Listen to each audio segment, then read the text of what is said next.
Good evening সবাইকে। তো সবাই কি করছো গো? আমি তো ঘুরতে বেরোলাম সন্ধেবেলায়, এত গরম করছিল। ঘুরবো মানে কি, গায়ে হাওয়া লাগাবো, বুঝতে পারছো তো? মানে থেমে থাকলে তো সব জায়গাতে মানে ভাবা যাচ্ছে না, এত গরম।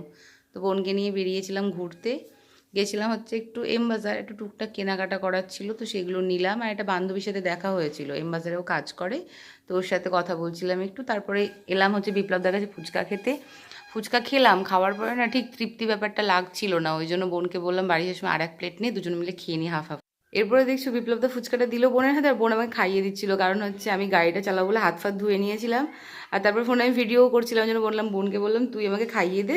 তো ও খাইয়ে দিচ্ছিল। তারপরে একটু গলাটা প্রচণ্ড শুকনো লাগছিল, তো আসলাম একটা দোকান দেখে, ওখান থেকে টাটা গ্লুকো কিনলো বোন। তো খাচ্ছিলাম, কেননা এত গলা শুকনো শুকনো লাগছিল, আর গরম তো বুঝতে পারছো। আর আমি না এটা গত বছর থেকে খাচ্ছি টাটা গ্লুকোটা। কার কার ভালো লাগে কি একটু কমেন্টে জানিও। তারপর দুজনের মতন বাড়ি চলে আসলাম। হাওয়া খাওয়া হয়ে গেছিলো, 2-2.5 ঘন্টা 3 ঘন্টা প্রায় হচ্ছিলো। তো চলো দেখা হচ্ছে পরের ভিডিওতে।